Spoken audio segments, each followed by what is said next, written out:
Kekeringan ini bukan takdir yang tak bisa diubah tentunya. Tapi ini tantangan yang bisa kita atasi bisa kalau dilakukan secara kompak, dilakukan secara bersama-sama. Pemerintah, masyarakat, dan generasi muda harus satu visi misi, menjaga air, menata lingkungan, dan menyiapkan solusi jangka panjang.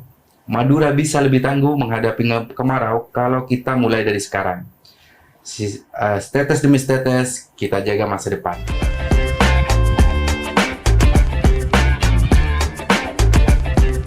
Halo Empower, selamat datang di podcast Suara Rakyat. Kali ini bareng aku, Ana Kansa, salam kenal, Empower semuanya.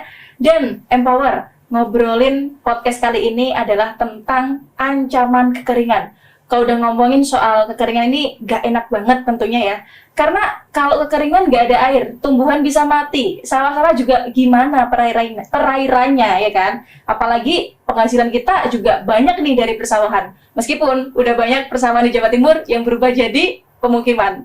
Nah, Empower semuanya, masalah kekeringan ini kalau kita tarik ke wilayah Madura, ini jadi masalah persoalan yang sistemik juga karena di wilayah. Untuk itu, menjawab itu semua, Ana hadirkan langsung narasumber kita hebat luar biasa dari Pulau Madura. Selamat datang Mas Hari Sandi. Selamat datang Mbak Ana. Selamat siang Mbak Ana ya. Selamat siang. Kembali lagi di podcast Suara Rakyat ya, Mas Haris ya. Dari Komisi D, DPRD Provinsi Jawa Timur.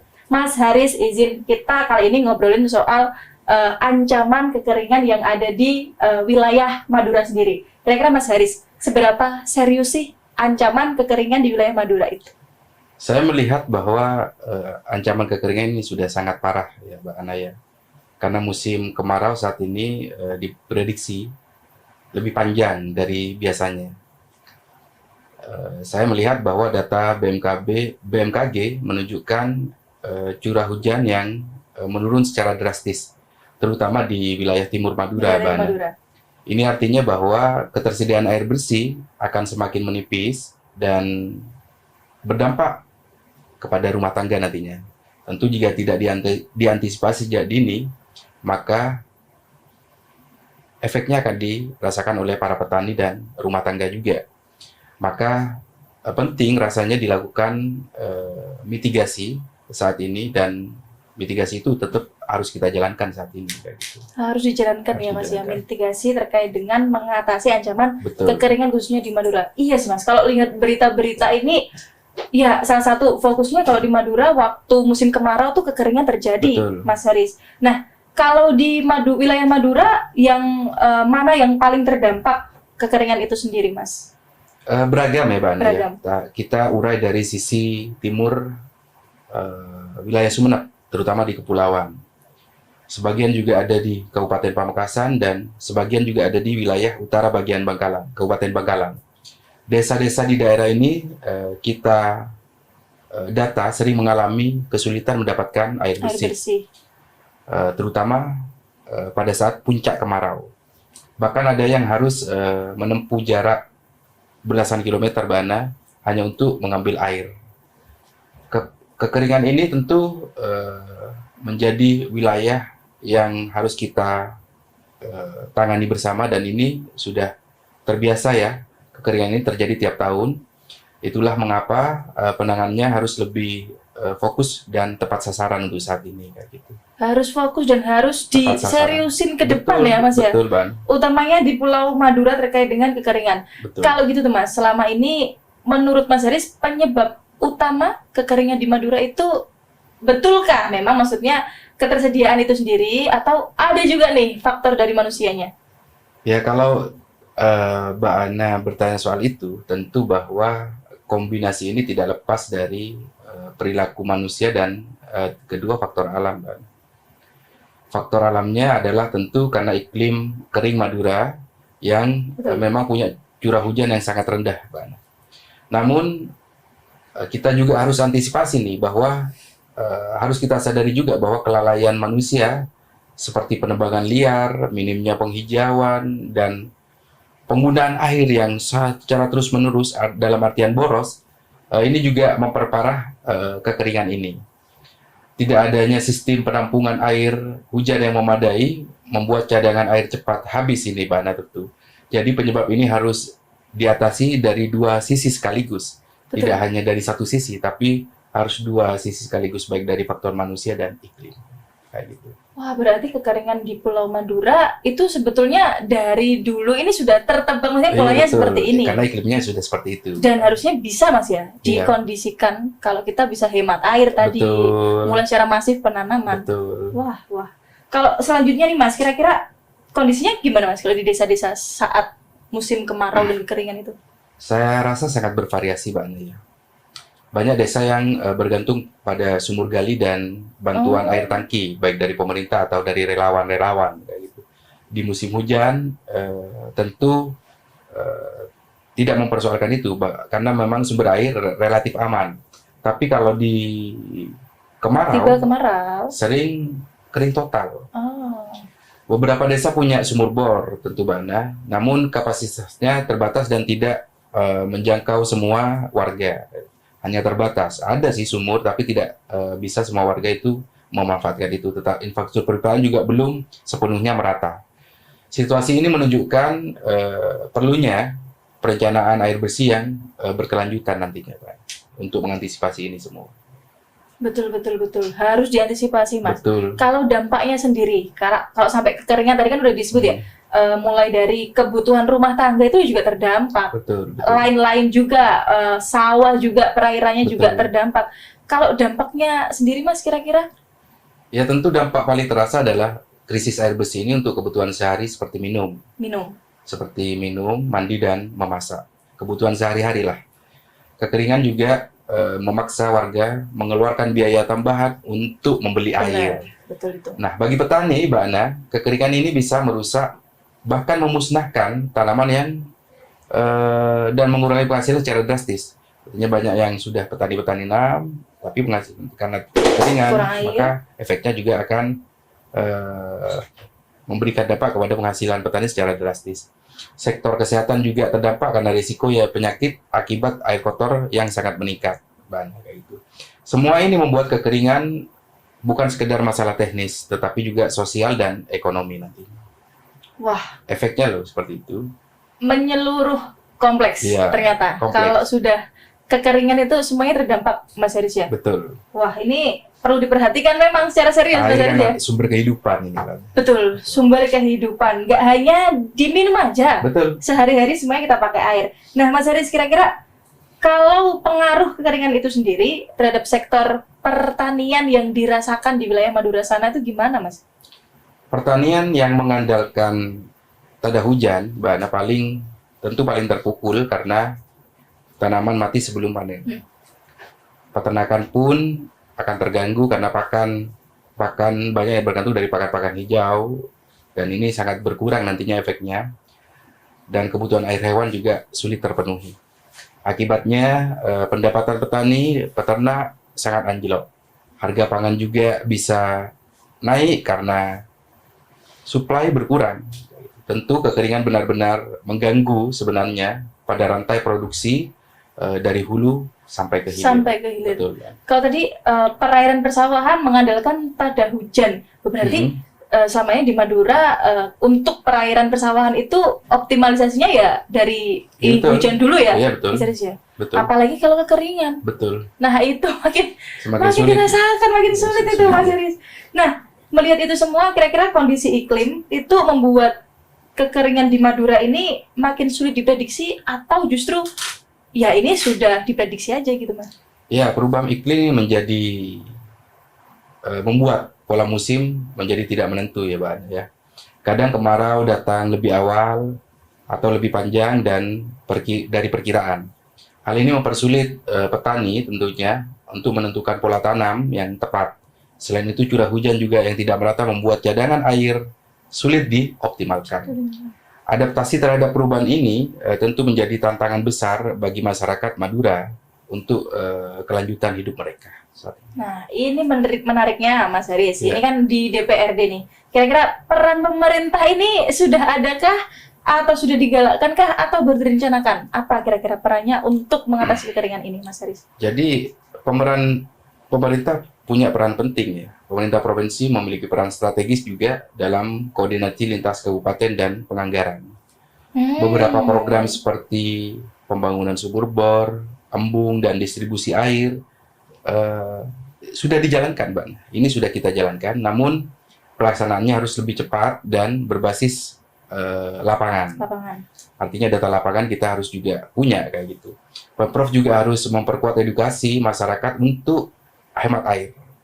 Antisipasi ini tidak cukup hanya bantuan darurat terus, Mbak, nah, kayak itu, tapi juga pencegahan jangka panjang. Ini yang harus kita pikirkan, dan pemerintah provinsi itu sangat getol tiap tahun untuk berpartisipasi mengurangi keringan. Mengurangi keringan itu. Ya. Bahkan kalau kita tahu pemerintahnya itu sudah fokus untuk ke situ, Mas, ya, penanganan dari kekeringan itu sendiri. Kira-kira, Mas, kalau upaya masyarakat nih yang bisa dilakukan nih, Mas, untuk turut mendorong itu apa?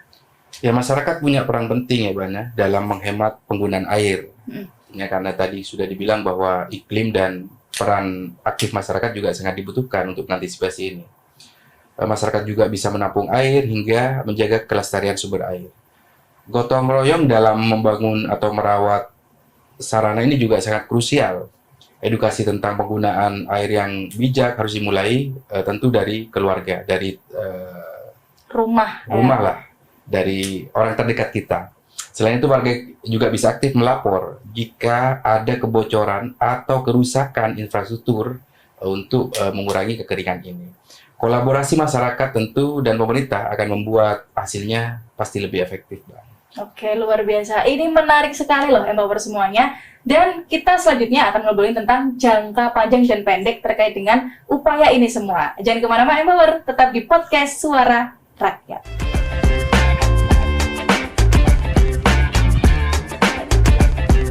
Halo Empower, kembali lagi di podcast Suara Rakyat.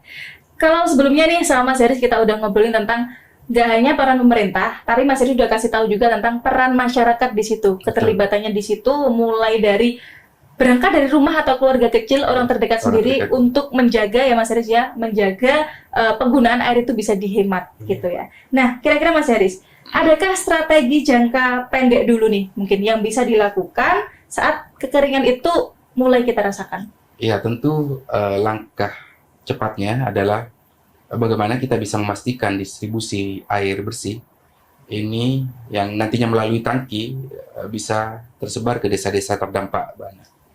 Selain itu, bagaimana kita juga bisa memaksimalkan sumur bor yang ada untuk memperbaiki fasilitas yang rusak. Pemerintah bisa bekerja sama dengan swasta, LSM untuk suplai air darurat. Edukasi hemat air juga bisa digencarkan pada saat ini, dan semua pihak saya rasa harus terlibat, bukan hanya pemerintah. Dan ini yang penting kita lakukan saat ini. Oh, justru waktu kekeringan itu, ini menariknya peran sumur, apa tadi Mas? Sumur bor dan juga tandur air itu krusial di sini. Kira-kira itu jadi solusi ya Mas, waktu darurat? Sumur bor selain pengiriman tangki, air juga bisa menjadi penyelamat di desa yang jauh dari sumber air permukaan, Mbak. Tandon air membantu warga untuk menyimpan cadangan air minum dalam jumlah yang sangat besar.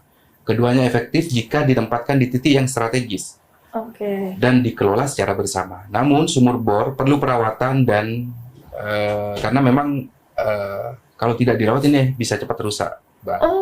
Infrastruktur ini harus tentu menjadi prioritas di desa rawan kekeringan saat ini. Sumur bor itu juga butuh perawatan? Harus dirawat. Kalau dirawat, gimana? Ini yang baru tahu nih. Saya juga baru tahu nih Empower.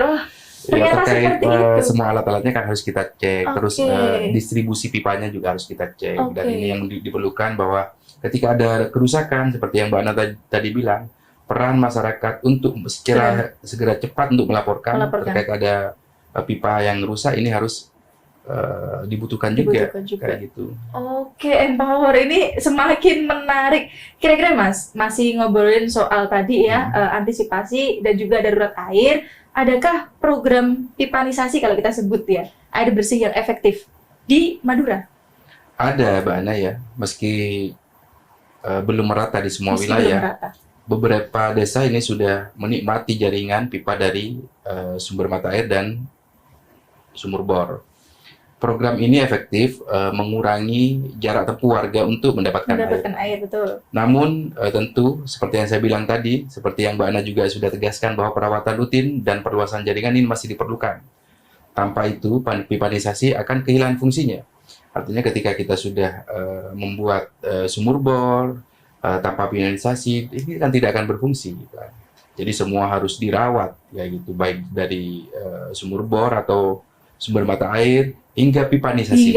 Semua warga harus menjaganya. Harus menjaga. Harus menjaga. Betul-betul kolaborasinya pemerintah dan warga jadi satu, Mas ya. Yeah. Karena efeknya juga kan ke masyarakat itu sendiri. Itu yang ngambil masyarakat itu sendiri. Betul. Kalau bisa termonitoring bagus ya masyarakat Betul, sendiri. Mbak. Wah, keren sekali. Nah, selanjutnya nih Mas, pemanfaatan teknologi nih. Tadi Mas Haris juga bilang pemanfaatan teknologi ini kira-kira bisa nggak ya membantu mengantisipasi kekeringan ini? Ya, teknologi memang punya peran yang sangat krusial saat ini. Teknologi memudahkan bagi semua pihak ya, terutama dalam memantau cadangan air, memprediksi musim, dan mengatur distribusi secara efisien. Sempat saya juga berkoordinasi dengan teknik lingkungan di salah satu universitas di Surabaya bahwa teknologi ini sangat penting. Jadi kita sudah tidak terlalu terburu-buru untuk memantau dan distribusi air itu. Jadi hanya tinggal pencet, sudah selesai.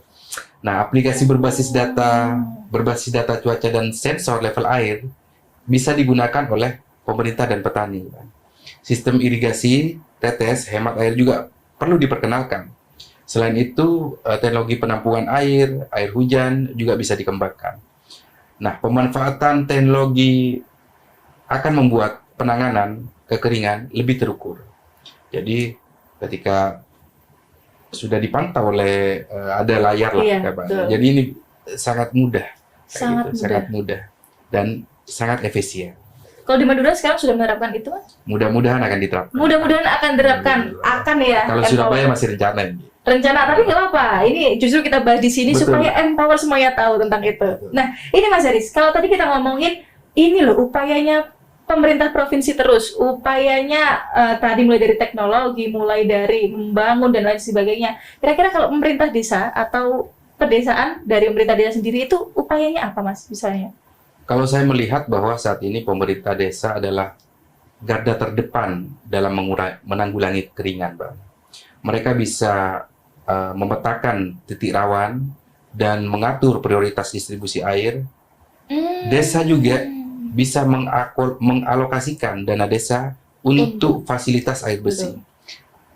Koordinasi ini tentu harus dilihat oleh kabupaten. Kabupaten juga harus intensif agar bantuan cepat sampai. Nah, peran aktif desa mempercepat respon terhadap kekeringan ini sangat luar biasa. Jadi desa ini merupakan garda terdepan menurut saya. Garda terdepan juga, Mas ya? Iya. Untuk mengantisipasi ini semua. Betul-betul. Nah, kira-kira Mas Haris, kalau misal nih bantuan dari pemerintah, kabupaten atau provinsi ini datangnya terlambat. Nah, kira-kira kalau seperti itu, alternatif yang warga bisa lakukan ya, Mas? Ya, tadi kan warga juga bisa ya memanfaatkan sumur gali, terus menampung air hujan, ya kayak gitu, atau menggunakan air tangki dari embung terdekat. Embung itu Mas, sorry? Embung itu penampungan air skala besar. Skala besar. Waduk lah ya. Waduk apa embung ya namanya? Iya, embung juga. Nah, semuanya itu bisa mengatur jadwal penggunaan air secara kolektif, juga bisa menghemat stok. Beberapa komunitas membuat sistem berbagi air antar rumah. Jadi kreativitas dan solidaritas warga menjadi penyelamat dalam hal ini. Meski darurat, keselamatan dan kesehatan tetap harus diperhatikan. Itu tetap nomor satu, Mas ya? Tetap nomor satu. Jadi warga ini sudah pintar lah, ada sumur bor, memanfaatkan air dari embung. Ya. Tetapi kan sambil menunggu dari pemerintah. Betul sekali. Nah, kalau ini nggak lengkap, kalau nggak ngomongin soal peran anak muda nih, Mas. Nah, kira-kira untuk melibatkan anak muda dalam membantu gerakan ini supaya kekeringan ini juga anak muda ini tahu loh, Mas, cara mengantisipasinya untuk hemat air ini gimana, Mas, kira-kira? Ya, anak muda kan bisa menjadi agen edukasi melalui media sosial ya, banyak. Melalui kampanye kreatif dan aksi langsung di lapangan. Banyak ya sekarang anak muda dengan konten-kontennya itu memacu masyarakat untuk juga terlibat. Nah, mereka bisa membuat konten informatif nantinya atau mengadakan kegiatan komunitas seperti contohnya lomba hemat air. Oke. Nah, program volunteer ini untuk distribusinya juga bisa melibatkan masyarakat, melibatkan mereka tentunya. Dengan energi dan ide besar, agar anak muda bisa juga menjadi isu, bisa membuat isu yang lebih populer, Pak. Peran mereka sangat vital tentunya dan dalam membentuk budaya hemat air saat ini. Betul, sepakat Mas, setuju banget. Betul. Karena anak muda kan agen tadi ya, Iya, agen perubahan dan edukasi ini perubahan, bisa sekali untuk kita bantu sebagai edukator utama lah untuk warga setempat. Daripada membuat konten-konten gosip terus kan lebih bagus kan konten lingkungan juga. Dengerin Empower semuanya ya, konten lingkungan nih Mas Haris pesan buat kita semua. Nah ini Mas, kira-kira tadi peran warga udah, pemerintah udah, termasuk juga anak muda bisa kita libatkan. Kalau ini kan meskipun nggak bermanfaat untuk orang lain yang nggak terdampak kekeringan, tapi kira-kira ada nggak lembaga non pemerintah yang dia itu juga mau terlibat loh untuk mengatasi masalah seperti ini? Ada ya Mbak Ane ya, ada beberapa LSM dan organisasi kemanusiaan yang sudah getol membantu distribusi air dan membangun sarana air tentunya. Kerjasama ini membantu mempercepat penanganan terutama di daerah terpencil tadi. Pemerintah saat ini harus terbuka dengan kolaborasi seperti ini, sinergi lintas pihak juga akan memperluas jangkauan bantuan. Kekeringan ini adalah masalah bersama tentunya. Jadi solusinya ya harus kolaboratif. Harus kolaboratif. Ini paling suka saya Empower karena ternyata banyak loh organisasi lain ya dikatakan tadi Mas atau non pemerintahan yang ikut terjun mau mengatasi masalah kekeringan ini. Di segmen berikutnya kita akan ngobrolin tentang solusi jangka panjangnya. Jangan kemana-mana Empower, tetap di podcast Suara Rakyat.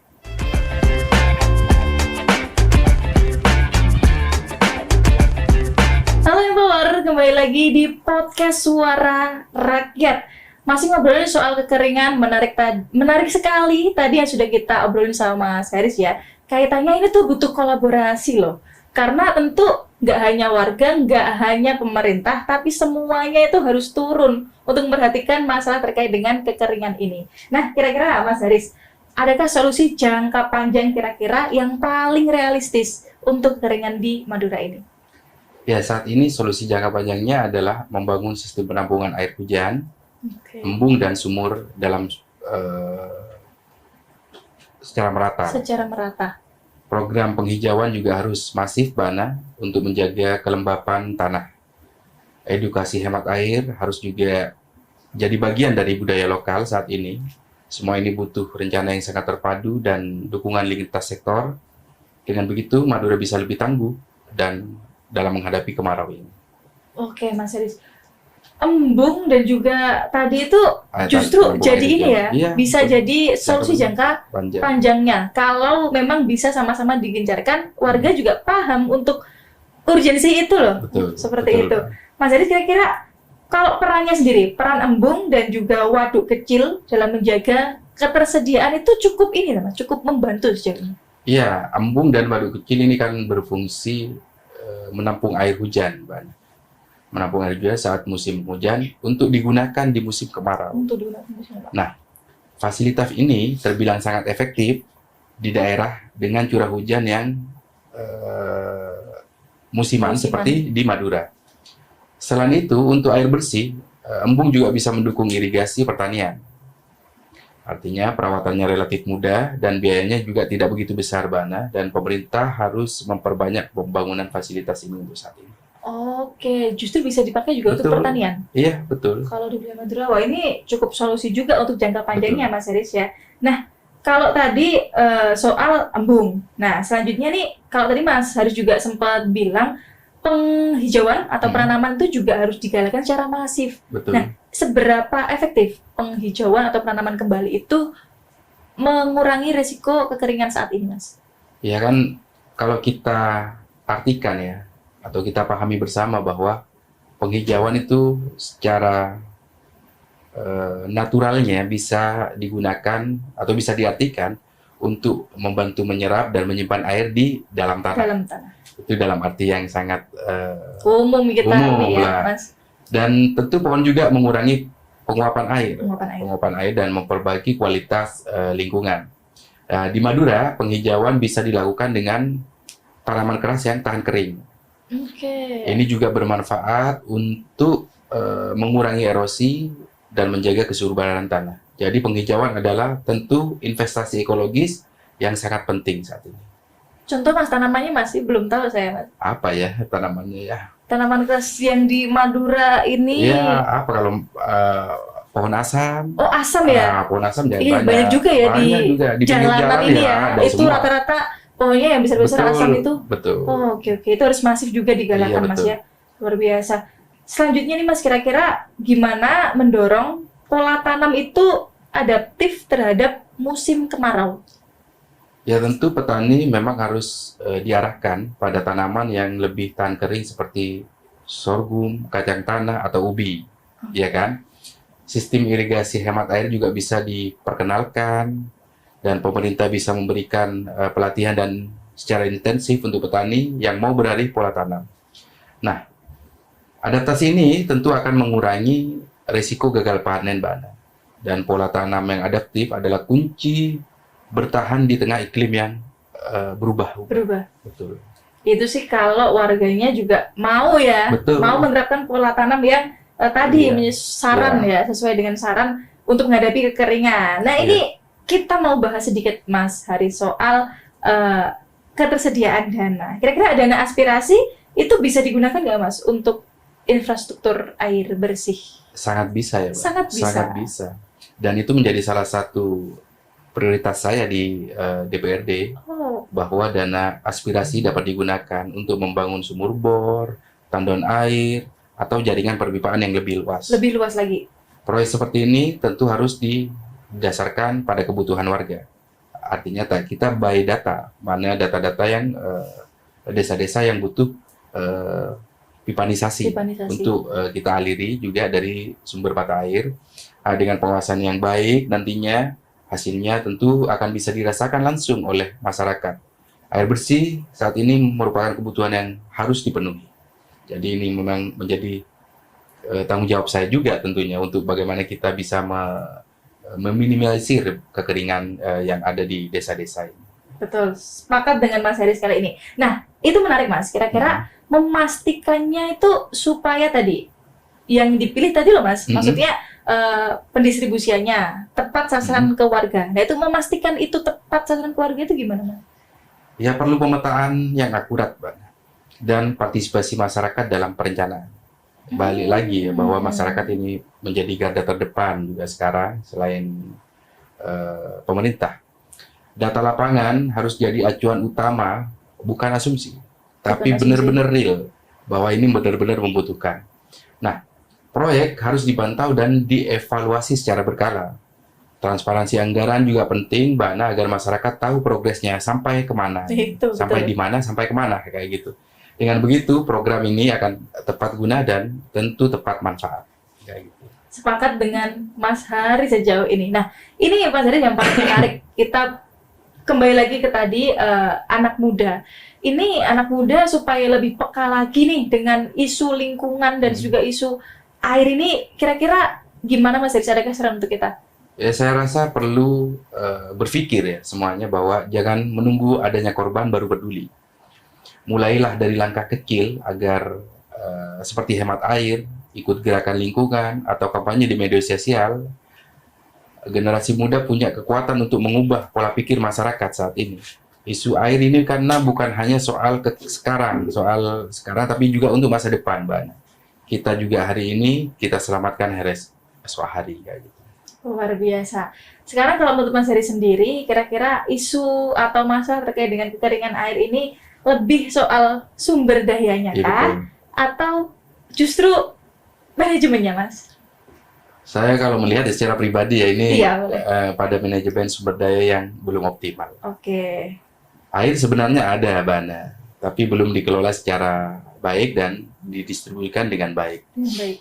Infrastruktur terbatas membuat air memang tidak sampai kepada yang membutuhkan. Kalau manajemen baik, potensi air bisa dimaksimalkan. Jadi pembenahan sistem adalah langkah utama saat ini. Luar biasa, Mas. Nah, selanjutnya nih, kalau harus memilih satu langkah penting, kira-kira apa yang bisa dilakukan sekarang itu, Mas? saya ini ya, membangun penampungan air hujan di desa. Wow. Ini langkah cepat, murah, dan manfaatnya langsung terasa. Realistis juga ya, Mas? Realistis juga. Air hujan yang tertampung juga bisa digunakan untuk kebutuhan rumah tangga dan irigasi. Dengan cadangan ini, masyarakat tidak perlu tergantung pada pasokan luar tentunya. Ini bisa juga jadi benteng pertama saat kemarau datang.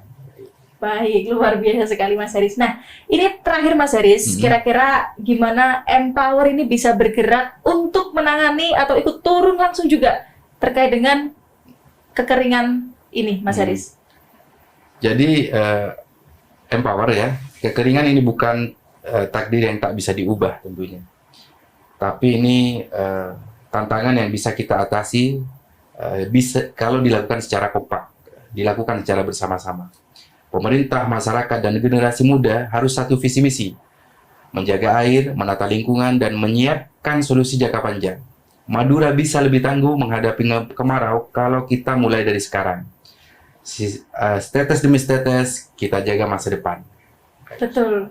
Keren banget Mas Haris, ini luar biasa. Ini solusi ya Empower semuanya, bahwa kita harus bergerak nih Empower. Anak muda juga bisa, semuanya juga bisa. Kamu ditunggu loh suaranya di sini. Kamu ditunggu loh aksi nyatanya ya Mas Haris ya. Supaya apa? Supaya kita semua bisa sama-sama mengurangi masalah kekeringan dengan solusi yang bijak tentunya. Terima kasih Mas Haris sudah main di podcast Suara Rakyat kali ini. Empower, jangan lupa share video ini sebanyak-banyaknya dan juga subscribe agar apa? Agar kamu nggak ketinggalan video podcast kita berikutnya. Anakan saya pamit undur diri, Mas Haris juga pamit undur diri. Terima kasih. Have a good day teman-teman semua. Sampai jumpa.